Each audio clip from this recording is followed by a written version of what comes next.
이재명과 이낙연 두 사람의 입장 차이만 확인하는 그런 자리가 되지 않았습니까? 이재명이 같은 경우는 우리가 화합을 해야 된다, 당의 갈등이 없어야 된다라고 얘기했지만 그 면전에다 대고 이낙연이는 뭐라고 한마디로 정리했습니까? 우리가 도덕적인 흠결이 없어야 된다. 도덕적인 흠결을 없애는 혁신을 해야 된다라고 얘기했는데 도덕적인 흠결 그 자체가 바로 이재명 아니겠습니까? 이재명이는 없어야지 혁신이 가능하다라는 것이고 이재명이 없어야지 총선을 치를 수가 있다라는 뜻이니까 이낙연이는 어떻게 보면 이재명 면전에다가 당신이 나가야 된다라고 얘기한 그런 꼴이 되겠죠. 그러다 보니까 명락회동 같은 경우는 그렇게 이제 정리가 된 상태이고요. 그리고 또 문제가 되는 게 이재명의 사법 리스크 가장 최근에 문제가 되고 있는 건 또 이제 대북 사업과 관련된 그런 문제인데 대북 사업 이슈는 그냥 한마디로 정리해가지고 가장 빠르게 어떻게 보면은 유죄 판결이 나올 그런 사건이다라고 정리가 될 것 같습니다. 지금 이제 다른 사건들 같은 경우는 정진상, 김용, 김만배 이런 사람들이 아직까지는 입을 제대로 열고 있지 않은 상태다 보니까 약간 꼬여 있는데 적어도 대북 사업 같은 경우는 이재명을 제외한 모든 사람들의 진술이 다 일치하고 있는 그런 상태거든요. 김성태가 됐거나 그리고 또 아태압의 전 회장이 됐거나 국정원 직원이 됐거나 모든 관련된 사람들의 진술이 똑같고 객관적 증거 또한 마찬가지로 그 북한에서부터 받았다는 영수증부터 국정원에 보고했다는 문건까지 모든 것들이 다 똑같은 얘기다 보니까 이재명은 지금 혼자 다른 얘기하고 있거든요.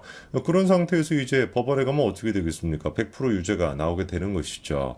그래서 어떻게 해서든지 간에 최근까지는 이재명 입장에서는 이화영 씨의 마음을 돌리기 위해서 발악 아닌 발악을 했었습니다.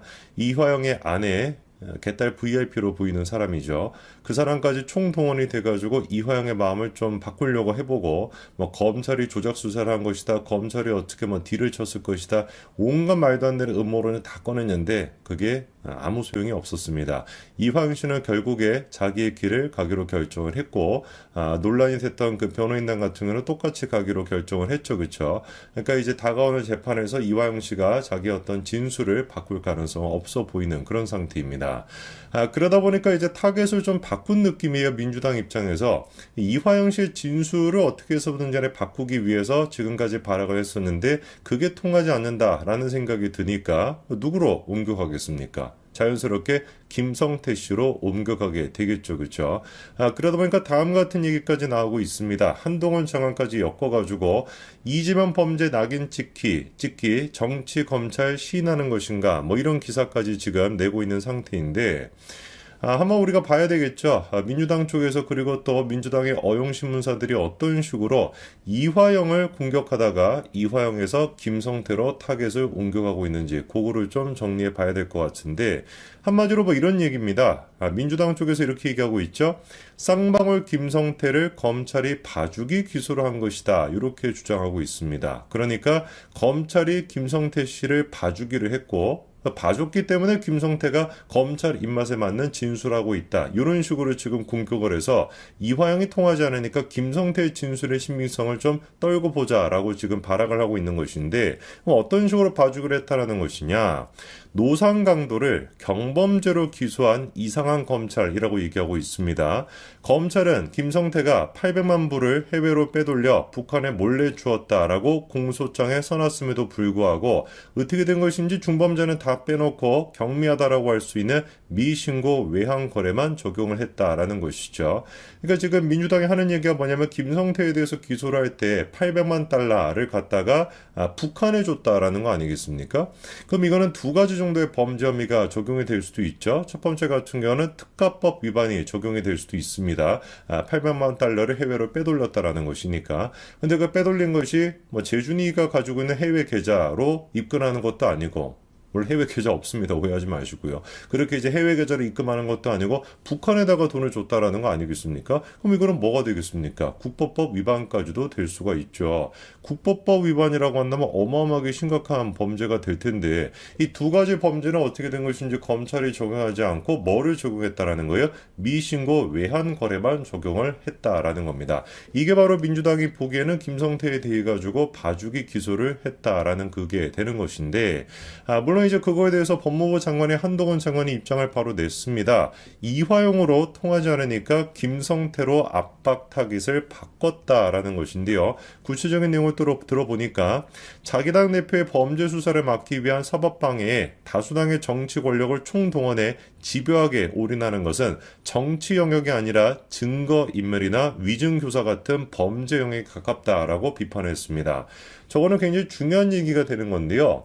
지금 사실 민주당이 보여주고 있는 모습들, 요컨대 이제 그 이화영 씨를 이제 회유하기 위해 가지고 별의별 짓거리를 다 하지 않았습니까? 지금 이제 박찬대가 접촉을 했다라는 것까지도 보도를 통해서 우리가 확인이 됐고, 박찬대가 아내까지도 접촉을 했다라는 것까지 확인이 된 상태이고요. 박찬대뿐만 아니라 박범계 같은 법무부 장관이었다라는 인간들도 수원지검까지 가가지고 돗자리만 안 깔았지, 거기 뭐 양반다리하고 앉아가지고 검찰이 뭐 조작 수사를 하고 있다 뭐다 뭐 이렇게 떠들어댔었는데, 이 모든 것들이 다 어떻게 될 수 있습니까? 방금 이제 한동훈 장관이 얘기한 것처럼 증거인멸이나 위증교사 같은 걸로 적용이 될 수 있어요. 물론 그러면 민주당이 그거에 대해서 처벌을 받는 건 아니겠고, 이런 것들로 통해 가지고 누구의 구속 사유가 되겠습니까? 이재명의 구속 사유가 되겠죠. 저는 그래서 약간 확신하는 게 이재명 본인 스스로도 법조인 아닙니까? 아마 그래서 누구보다도 박범계 같은 인간이 설쳐되고 박찬대 같은 인간이 설쳐되는 걸 보면서 가장 지금 심란할 법한 사람이 이재명 본인 스스로일 거예요. 왜? 이게 나중에 다 뭐가 될 수 있으니까, 구속 사유로 적용이 될 수가 있으니까. 100% 이거 구속되는 거 아니겠습니까? 당적인 차원에서 총동원이 돼가지고 지금 뭐 위증 교사라고 있고 증거인멸을 지금 시도하고 있는데, 누가 보든지 간에 재판부가 보기에도 야, 이것이야말로 구속 사유다라고 구속을 시켜버릴 수가 있겠죠. 그래서 한동훈 장관이 정확하게 지난번에도 뭐라고 했습니까? 이재명 당시 도지사의 방북을 위해 깡패를 시켜 북한에 뒷돈을 갖다 바치는 것은 민주당과 무관한 개인 비리다. 야, 워딩이 좀 셉니다. 그렇죠? 깡패를 시켜가지고 북한에다가 뒷돈을 갖다 바친 거는 이재명의 개인 비리라는 것인데, 그럼에도 불구하고 당적인 차원에서 무슨 뭐 검찰청에 몰려가서 들어눕고 영치금 보내기 운동을 하고 성명서를 내고 가족 접촉을 하고 면회를 해가지고 진술 번복 압박을 하는 거, 이 모든 것들은 다 뭐가 되는 것이다? 권력을 악용한 최악의 사법방해에 가까운 행위다라는 것인데, 다른 얘기 필요 없습니다. 이재명 대표가 그렇게 버티더니 드디어 자진 사퇴를 하겠다라는 것이죠. 그리고 그 뭐 날짜까지도 나왔습니다. 10월 전후로 해가지고 추석 직후로 자진 사퇴를 하겠다라는 거. 물론 그렇게 자진 사퇴를 하면서 알아서 그냥 깜빵에 들어가겠다라는 건 아니었고, 끝까지 뭔가 버티기는 버티겠다라는 거죠. 자기가 내려가면서 후임을 정하고 그 후임한테 좀 전통성과 정당성 같은 걸 부여하기 위해서 비대위 체제로 가는 것이 아니라 전당대회를 다시 열 것이다. 근데 자기가 지정한 후임이기 때문에 개딸들도 마찬가지로 그 사람한테 표를 줘가지고, 그게 이제 김두관이라는 거 아닙니까? 김두관이를 후임이 이제 당대표로 앉히겠다. 뭐 이런 얘기가 나왔었습니다. 개딸들이 듣기에는 뭐 오열할 법한 얘기죠. 이 친구들은 뭐 이재명을 수령님으로 모시고 있다 보니까 수령님 체제하에서 총선을 치러야 된다라는 생각이 굴뚝 같지만, 아무리 우리가 뭐 머리를 굴려보고 뭐 이렇게 해보더라도 말이 안 되지 않겠습니까?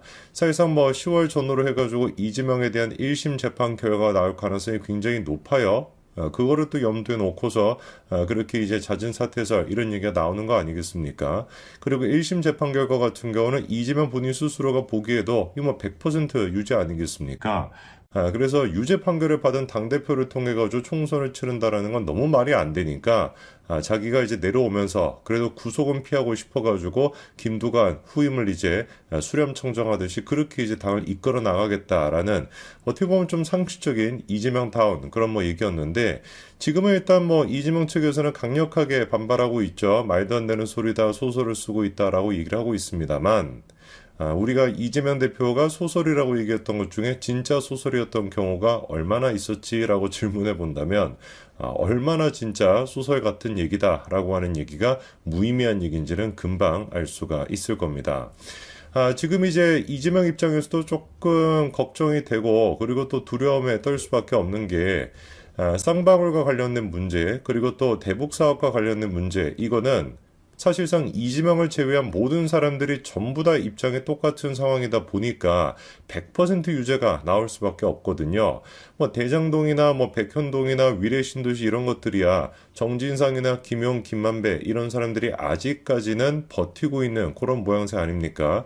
근데 적어도 이 대북 사업과 관련된 문제는 이화영과 김성태 줬다라는 사람과 받았다라는 사람이 전부 다 지금 진술이 일치하고 있고 거기에다가 뭐 아태업이 됐거나 국정원이 됐거나 싹 다 관련된 지금 관련인들의 진술도 정확하게 다 일치하고 있거든요. 이재명이 한 명만 제외하고는 다 똑같은 거예요. 당연히 그러다 보니까 이게 유죄가 나올 수밖에 없고 그걸 이제 알아차리고 그래서 뭔가 지 나름대로 또 방안을 좀 모색하고 있는 그런 모양새인데 그 과정에서 이제 뭐 우리가 예상되는 모습들이 나타나고 있습니다. 개딸들과 그리고 또 민주당 쪽에서는 어떻게 해서든지 간에 이 진술을 깨트려야 되는 것이고 그 진술을 깨트리기 위해서라도 이화영과 김성태 두 사람을 이간질하고 두 사람의 사이를 억지로라도 벌려야 되는 거 아니겠습니까? 그런 맥락에서 이번에 나왔던 기사 한 가지가 있는데요. 쌍방울의 묘한 사회이사 선임이라고 하면서 이화영과 같은 로펌 변호사를 어떻게 된 것인지 발탁했다라고 하는 얘기가 나오고 있습니다.